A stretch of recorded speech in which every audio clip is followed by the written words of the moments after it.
Salut la famille, salut la MIFA, salut la mafia. Et oui, en tant que Marseillais, bien sûr qu'on est dégoûté, bien sûr qu'on est dépité après cette nouvelle défaite contre Francfort, puisque finalement on a le retour.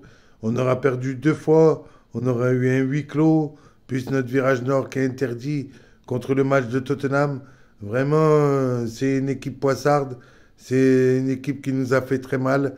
Et à l'image de ce soir, où franchement on n'a pas existé vraiment dans le match. On ne peut pas dire non plus qu'on a eu une énorme pression. Mais le fait est qu'on a mal démarré le match, qu'on a pris un but. Derrière, heureusement, Guendouzi égalise par un super centre de Mbamba. Et puis finalement, derrière, on prend un but, une action d'école, des 1-2. On est 7 contre 2, contre 3. Et puis finalement, on prend un but et on est mené 2 buts à 1.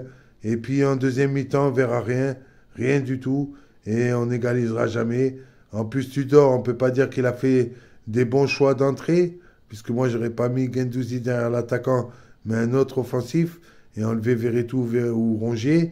Et puis quand en première mi-temps, Verretou a pris un carton jaune, il aurait bien pu prendre un carton rouge.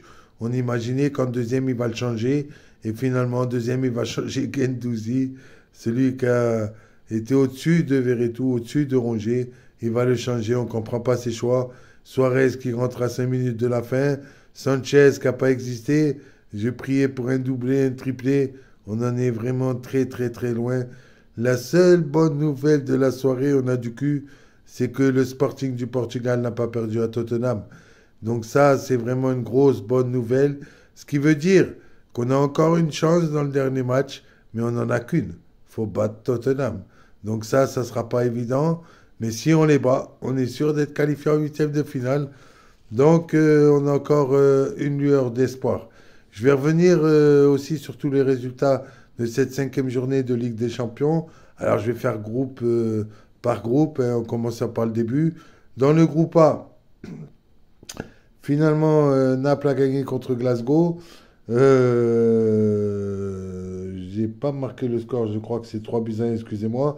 L'Ajax a perdu 3-0 à domicile contre Liverpool. Donc ça, c'est une grosse surprise. Donc premier Naples toujours avec 15 points. Deuxième Liverpool avec 12 points. Troisième l'Ajax avec 3 points. Et dernier Glasgow avec 0 points. Ce qui veut dire qu'on sait déjà que Naples et Liverpool sont donc qualifiés pour les huitièmes de finale de Ligue des Champions. Et que ce sera sûrement l'Ajax qui sera qualifié pour l'Europa League. Dans le groupe B, donc l'Atlético de Madrid qui recevait Leverkusen de partout. Bruges s'est fait éclater par le FC Porto 4-0 à domicile. Donc premier, toujours Bruges avec 10 points. Deuxième, FC Porto avec 9 points. Troisième, Atlético de Madrid avec 5 points. Et quatrième, Leverkusen avec 4 points. Ce qui veut dire qu'on se connaît déjà là aussi. On sait que Bruges et FC Porto seront qualifiés pour les huitièmes. On verra dans le dernier match qui sera premier. Et donc ça se jouera pour la troisième place en Europa League. Pour l'Atlético de Madrid, quelle surprise. Et les Verkusen. Dans le groupe C, le Bayern de Munich a été gagné à Barcelone 3-0. Et oui, c'est la crise au Barça. L'Inter qui a gagné à domicile 4-0 contre le Victoria Plzen. Donc Bayern de Munich premier avec 15 points. Deuxième l'Inter avec 10 points. Troisième Barcelone avec 4 points. Quatrième Victoria Plzen avec 0 points.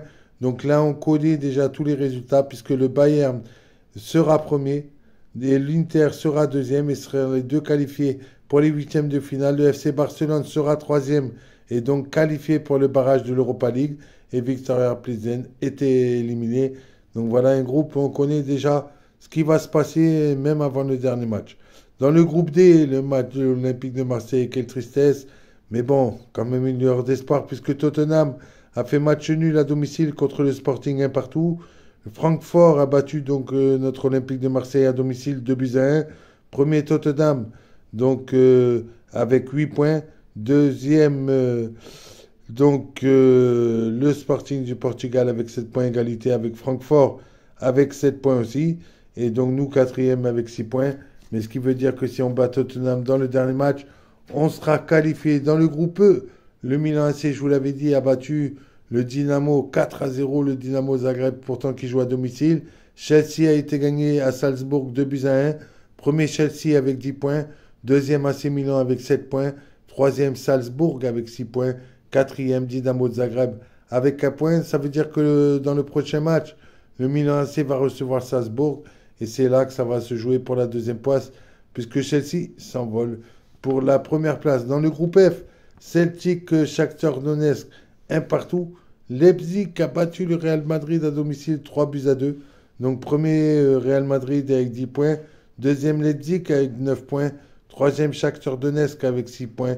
Quatrième donc le Celtic avec 2 points.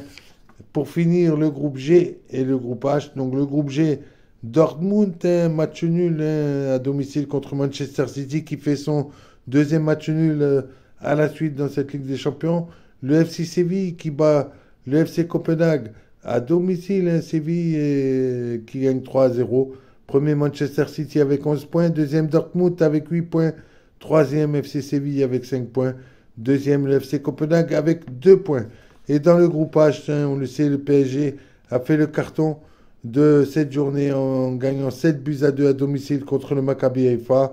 Et Benfica qui a fait le match de cette journée en battant la Juve 4 buts à 3. PSG donc qui est premier avec 11 points, avec plus 8 au goal average. Deuxième Benfica avec 11 points, avec plus 4 au goal average. Troisième la Juve avec 3 points. Quatrième Maccabi Haïfa avec 3 points. Là on attend de savoir qui va être troisième et qui va être premier et qui va être deuxième, qui va être quatrième. Voilà, on ne le sait pas encore, mais on sait déjà que le PSG et Benfica seront en huitième de finale de Ligue des Champions. Voilà, on a fait le tour. Je suis dégoûté pour l'OM, mais au moins j'ai cette lueur d'espoir. Heureusement que Tottenham n'a pas battu le Sporting. Ça veut dire si on bat Tottenham, on sera en huitième de finale de la Ligue des Champions pour notre anniversaire des 30 ans qu'on a gagné la Ligue des Champions, la famille.